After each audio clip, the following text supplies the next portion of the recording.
At the point that I learned about Nestlé's intention of establishing a bottling plant here in Michigan, I thought, Nestlé here in the heart of our state, bottling water, this is a big one.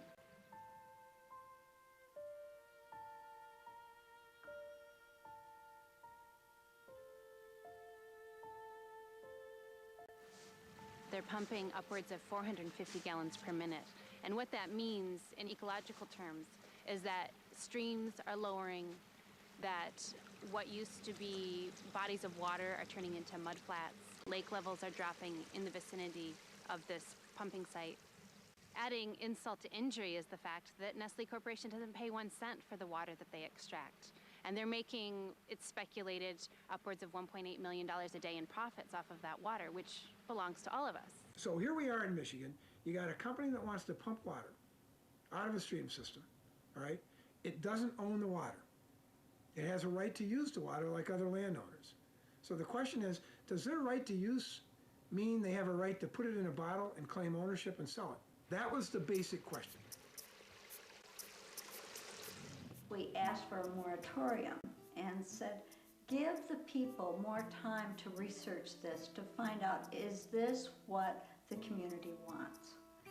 And the township officials basically said, we know what's best. When citizens hear about a project, you can be sure the company's been there for at least a year already. They've talked with everybody they need to talk to. They've been given the green light informally. Nestlé Corporation received $10 million in tax abatements over 10 years. So not only are they not paying for the water itself, but they're not even contributing to the local tax base of that community. And the DNR leased that property to them for 99 years for $63,000. Nothing. And you see these semi-trucks traveling in one right after the other to pick up this water, which has been pumped from the ground, has traveled through 12 miles of stainless steel pipe. They've treated it with chemicals. They've put it in plastic bottles, which are a non-renewable resource. They're polluting our watersheds the moment you've consumed the water. And I'm sure a lot of it will end up right back up here because they sell Ice Mountain in the area. So it's ludicrous. They make scads of money giving our water back to us. They're being sued in 5 states. In Zephyr Hills, they took so much water that there are huge sinkholes where the land is sinking. And I live on a farm, and I don't want my little stream to disappear, and they want to put more wells up in Everett. My wife's sister, when they was doing her testing last year, she ran out of water at that time when they were doing her 7-day test and 4-day test. And my neighbor next to me is almost out of water, and all of this started after they started testing their wells. We're fighting this battle, this David and Goliath battle. We are having to have garage sales and bake sales and concerts and all kinds of little fundraisers. Court is now in session. The Honorable Lawrence C. Root presides. You may be seated. The UN is saying in their reports, by the year 2020, we're going to have half the world's population without adequate water. By God, they're coming after Michigan's water. When Nestlé came into Michigan, they said, we're a good corporate citizen. We're not going to hurt anything. We're responsible. During the trial, the company kept pumping during a season of drought. Any of the predicted reductions in flow in dead stream will have absolutely no effect on that ecosystem.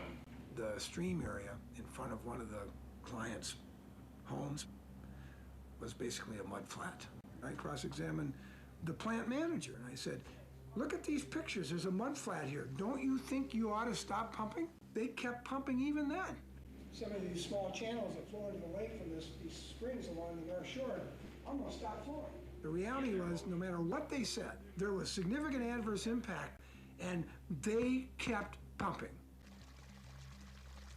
We had a petition drive, and a couple of weeks later, citizens are calling me and saying, someone knocked on my door and it was a private investigator. They even hired a firm that came around and went to people's doors, knocked on their door and said, did you sign a petition?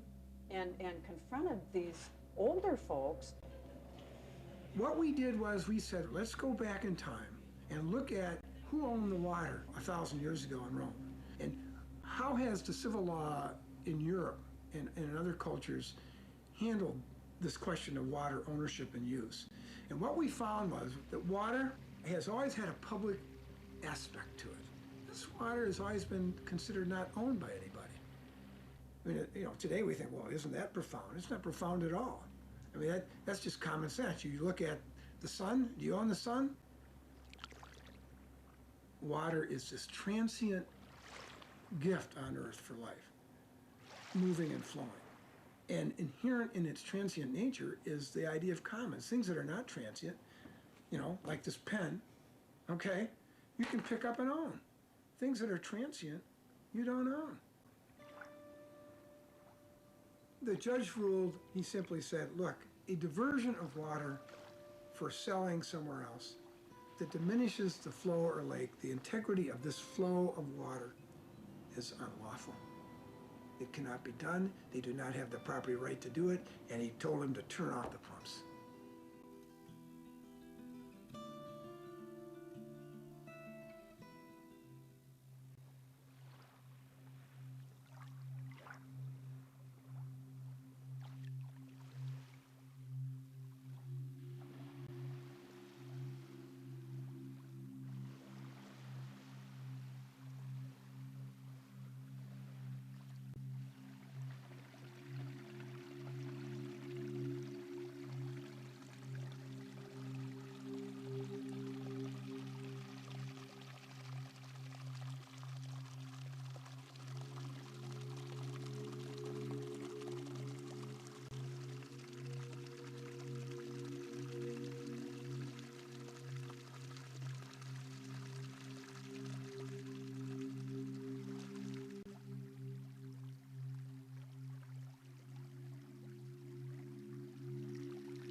This is what happened, you know. This is 1854. The American Indian chief of Seattle replies to an offer from the white government of the United States to buy, within quotation, to buy a large area of Indian land. How can you buy or sell the sky, the warmth of the land? The idea is strange to us. If you do not own the freshness of the air and the sparkle of the water, how can you buy them? You don't own them. Every part of this earth is sacred to my people. Every shining pine needle, every sandy shore, every mist in the dark woods, every humming insect is holy in the memory and experience of my people. This beautiful earth is the mother of the red man. We are part of the earth and it is part of us. The rivers are our brothers. We give the rivers the kindness we would give to any brother. But the white man does not understand our ways. He is a stranger who takes from the land whatever he needs. The earth is not his brother but his enemy, and when he has conquered it, he moves on. He kidnaps the earth from his children and he does not care. I do not know. Our ways are different from your ways.